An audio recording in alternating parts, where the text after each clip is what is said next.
Good evening and welcome to the future of Israel and the Jewish people. This program is dedicated to Hebrew Scriptures. If God promised certain things that He fulfilled, then He's going to continue to promise and continue to fulfill. His promises are yes and amen. He's not a man that He should lie. And so we're reading the end of the book of Genesis. We're in Genesis 48. And that's in the Hebrew Scriptures. For Gentiles, we call it the Old Testament. It doesn't mean it's obsolete. It means it preceded the Greek. If you don't have a Bible, download a free app on your smartphone. Hebrews 48, and we're approximately in verse 9. Last show, Jacob, now being called Israel, is ready to die. Joseph goes with his two sons, Manasseh and Ephraim, and his father is inquiring, probably because of his bad eyesight. He says, "These are the sons God has given me here," Joseph said to his father. Then Israel said, "Bring them to me, so I may bless them." Now Israel's eyes were failing because of old age, and he could not hardly see. So Joseph brought his sons close to him, and his father kissed them and embraced them. Israel said to Joseph, "I never expected to see your face, and now God has allowed me to see your children too." He was very gracious. Then Joseph removed them from Israel's knee and bowed down with his face to the ground. And Joseph took both of them, Ephraim on his right towards Israel, and left hand Manasseh on his left towards Israel's right hand, and brought them close to him.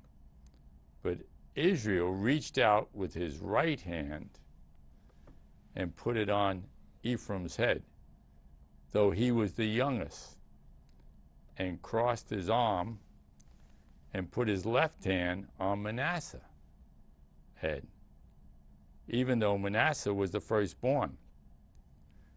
Then he blessed Joseph and said, "May the God before whom my father Abraham and Isaac walked, the God who has been my shepherd all my life,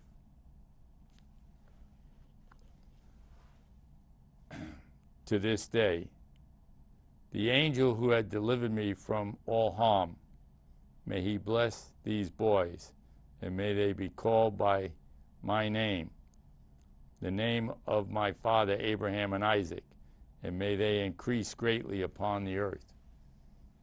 Now, in those days, you always passed on a blessing. When Joseph saw his father placing his right hand on Ephraim's head, he was displeased. So he took hold of his father's hand to move it from Ephraim towards Manasseh's head. Joseph said to him, "No, my father, this one is the firstborn. Put your right hand on his head." But his father refused and said, "I know, my son. I know. He too will be a people, and he too will become great. Nevertheless, the younger brother will be greater than he, and his descendants will become a group of nations." His blessing them that day and said, "In your name will Israel pronounce this blessing. May God make you like Ephraim and Manasseh." So he put Ephraim ahead of Manasseh. Then Israel said to Joseph, "I am about to die, but God will be with you and take you back to the land of your fathers, and to you, as one who is over your brothers, I give the ridge of land I took from the Ammonites with my sword and my bow." So he knows he's going to die. Now the next thing he's going to do is he's going to bless all the boys who are grown men now. We're in 49. And Jacob calls for his sons and says, "Gather round me so I can tell you what will happen to you in the days to come." And he goes through these one by one. I don't know if I'm going to read all of them, but you have to read some of them. For instance, he says, "Assemble and listen, sons of Jacob. Listen to your father Israel." Okay, Reuben, you are my firstborn, my might, the first sign of my strength.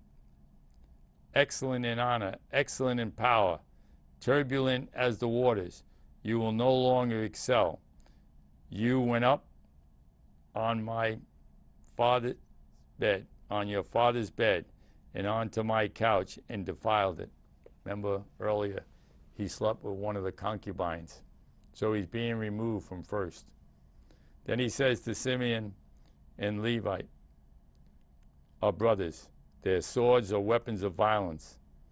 Let me not enter their council. Let me not join their assembly. For they kill men in their anger. They hamstring oxen, and as for their pleasure, cruel be their anger, so furious, and their fury so cruel. So Jacob is displeased with the way these two brothers work together. I will scatter them in Jacob and disperse them in Israel. Now we come to the fourth son, which is very important.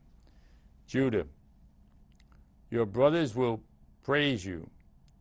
Your hand will be on the neck of your enemy. Your father's sons will bow down to you. You are a lion cub, O Judah. You return from the pride, my son. Like a lion who crouches and lies down, like a lioness who dared to rouse him.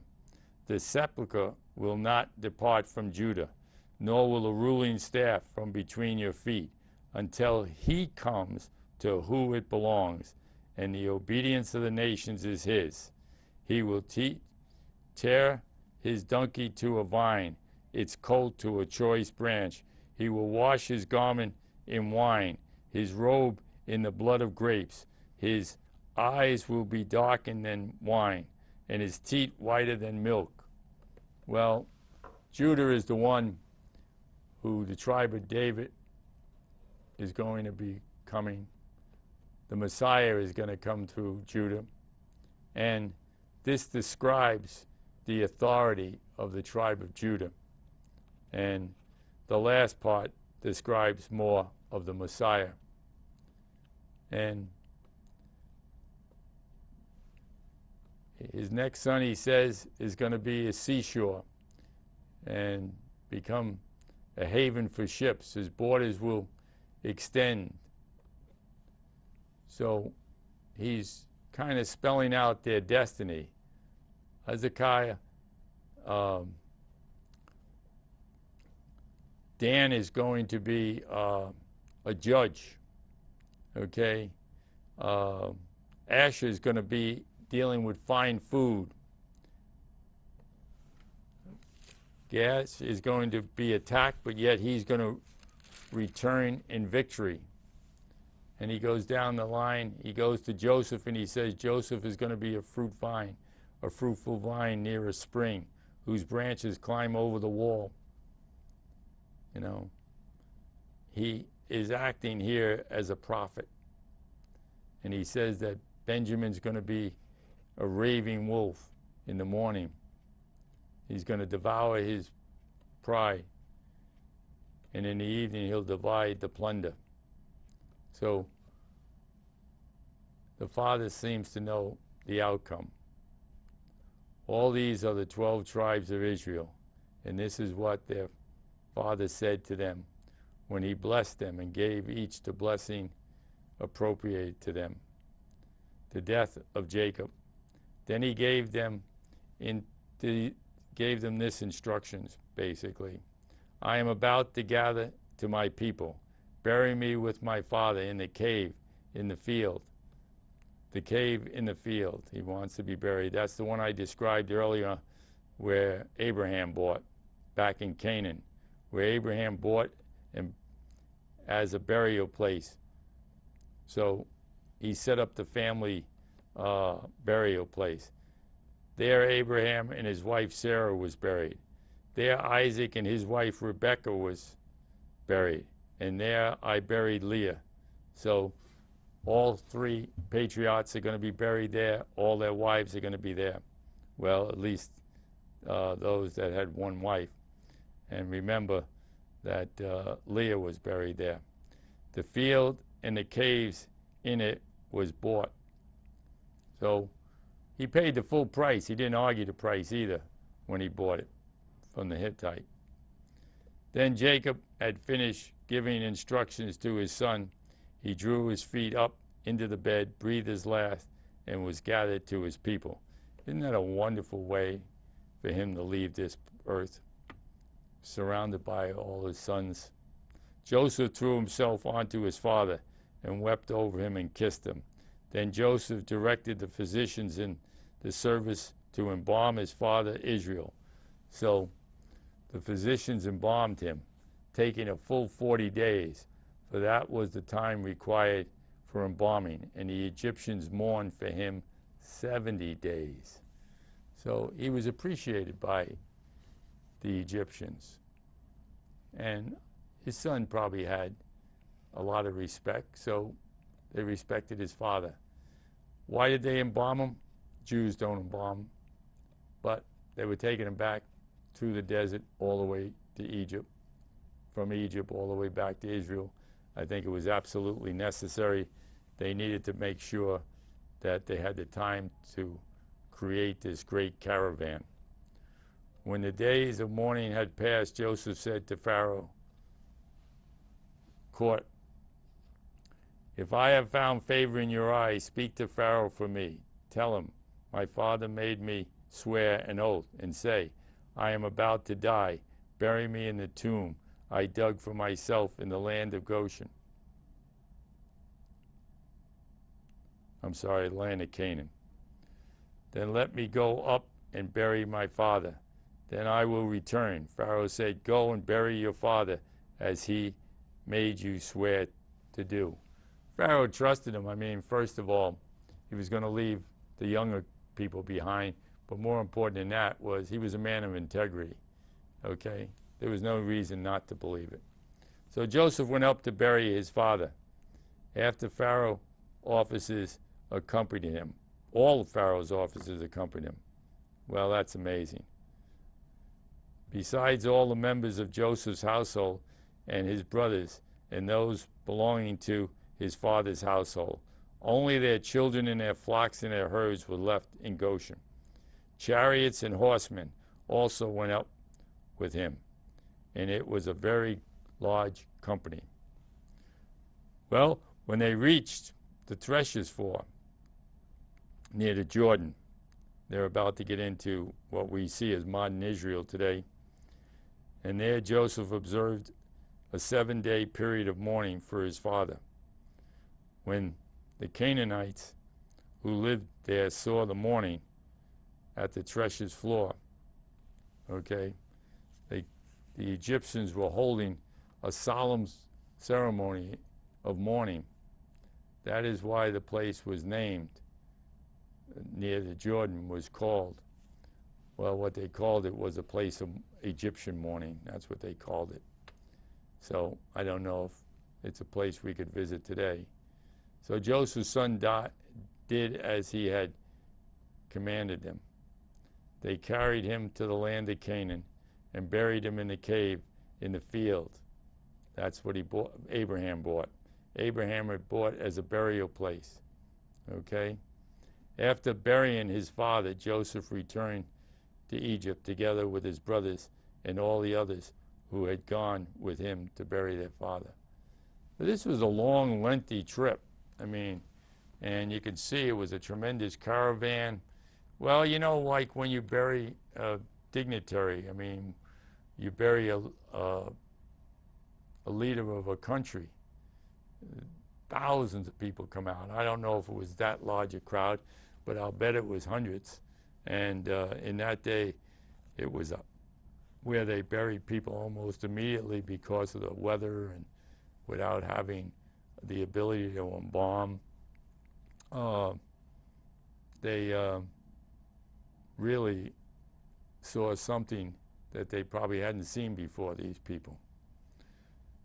Okay, so they get back after the funeral, and Joseph is confronted by his brothers. When Joseph's brothers saw that their father was dead, they said, "What if Joseph holds a grudge against us and pays us back for all the wrong we did him?" See, their conscience is still bothering them. You know, you can do what you want to do, you'll get in trouble. You can do what other people want you to do, and you'll be miserable.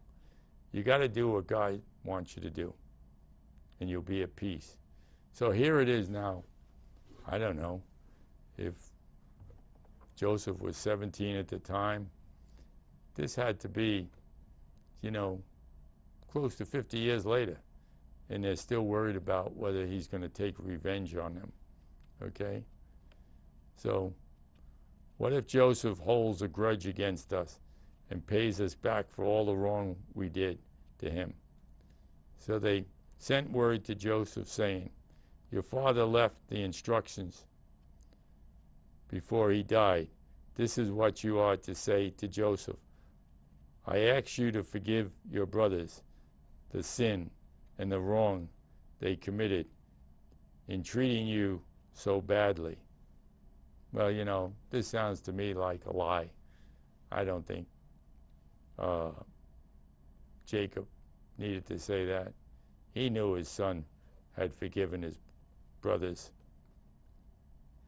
When this message came to him, Joseph wept. So they didn't even deliver it personally. His brothers then came and threw themselves down before him. "We are your slaves," they said. Well, Joseph's not going to allow that. But Joseph said to them, "Don't be afraid. Am I in the place of God?" Now this is kind of very important. Judgment is in the hands of God. The word says, "Vengeance is mine," says the Lord. So that's why he says, those that curse the Jews will be cursed, and those that bless the Jews will be blessed. He's watching the behavior of the people, how they treat his chosen people. Okay? And here, his chosen one isn't to take revenge on his brothers. Okay? You know, if you really have a problem with people, get over it, because it's going to affect your health, it's going to affect your spirituality, it's already affected your emotion, your thinking pattern.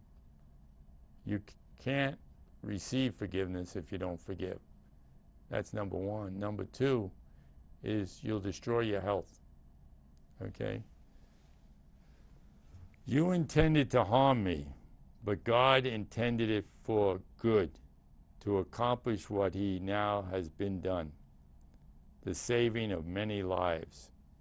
So Joseph never forgot that the cruel things his brother did to him was all in God's plan to get him to where he needed to be. So don't ever curse the darkness, but seek the light. Seek the purpose behind it. Avoid going against the will of God. You say, well, why would God allow something evil to happen? Well, man has free will. He can do what he wants. Okay? But God can make all things work for the good for those who love him and are called according to his purpose, as he did with Joseph. So then, don't be afraid. I will provide for you and your children. And he reasoned them and spoke kindly to them. He reassured them and spoke kindly to them. Okay? It's a shame that they needed that. But we're always looking back rather than dealing with the present. It's not good. Don't live in the past. The death of Joseph. Joseph stayed in Israel along with his father's family. He lived 110 years, okay, and saw the third generation of Ephraim's children, also the children of, I guess, Manasseh, okay. That's a long time to enjoy family. To me, God made it up to him.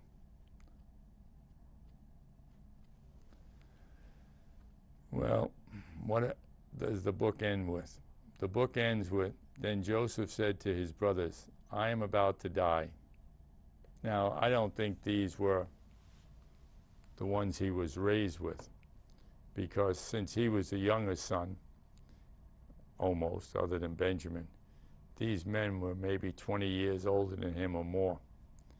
But when I see the word brothers here, he's probably talking about fellow Israelites. He's giving them instructions. I am about to die, but God will surely come to your aid and take you up out of this land and to the land he promised an oath to Abraham, Isaac, and Jacob. So all three of them were promised the land, not just one. You know, we say that, you know, Abraham is the father of faith. All three major religions respect him as that. Isaac, I guess we could say, was the first Jew since he was born in Israel to his father and his mother. And we could say that Jacob was a servant, and he formed, his offspring formed a nation rather than just a family. So he says to them, God's going to come back and get you. And Joseph made the sons of Israel swear an oath and said, just like his father made him swear, okay, God will surely come to your aid, and then you must carry my bones up from this place. Well, you know, when you're in Israel, there are lots of places where people are buried, and a lot of them are buried above the ground. And they look like an enlarged casket. But after a while, when the body rots, they take the bones and put it in a smaller box and reuse that place for another burial, possibly. So, did it come from this exercise here? I don't know. But he's saying, I don't want to really be buried here either. So he understood the promises of God. So Joseph died at the age of 110. And after they embalmed him, he was placed in a casket in Egypt. Well,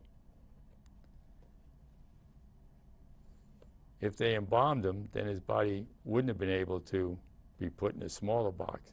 It would have had to stay in a full casket. But whatever kind of box it was, when the Jewish people left Egypt, probably around 400 years later, part of that they were carrying was Joseph's remains. And it's a shame that as you get into the book of Exodus, you're going to find that Pharaohs turned against the Jewish people because they became so strong and so powerful. And the word Pharaoh is like a title, just like in the Roman Empire, Caesar was a title. Okay, they said Julius Caesar, Augustus Caesar. Over this long period of time, people forget how they survived to the children of Israel, their prime prince that was sent to them, Joseph. You see how he redeemed not only his own people, but the Egyptians and the Canaanites in some cases. That's what the Messiah is going to do. He's going to redeem his people. But he's also going to welcome in those that have faith. Abraham was considered righteous because he had faith. Okay? And it says that without faith, it's impossible to please God. The faith that we need to have first is to believe that God exists. Okay? And so this book shows not only how he created the world, how he rescued Lot and his family, how he destroyed Sodom and Gomorrah to protect the people of the earth, but that he went along with Abraham, Isaac, and Jacob, and Joseph. And you're going to find out as we go forward, he's going to go along with lots of other people who he calls to represent him. Many are called, but few are chosen. Well, that's because they choose not to be. They choose not to be focused on God and his promises. They don't read his word. They don't pray to him. You know, when you're in the land and you walk among the streets and time for prayer comes, you can see people moving steadily towards the synagogues. On the Sabbath, everything closes down. On the high holy days, even the televisions go off the air. You know, that's a sign of respect. So, well, be back next week. We're going to have a guest speaker, and I think you'll find it interesting. We're going to recap how God worked from creation to this point to the righteous people that were on the earth. Why were they righteous? Because they believed God, not because they were so good. But that's the important secret. If you want to go to our website to see other shows, www.thefutureofisrael.org, or if you want to write to us, info@thefutureofisrael.org. See you next week, and I'll have a very interesting guest to track through the book of Genesis. May the Lord bless you and keep you. May his face shine upon you and give you peace. Shalom.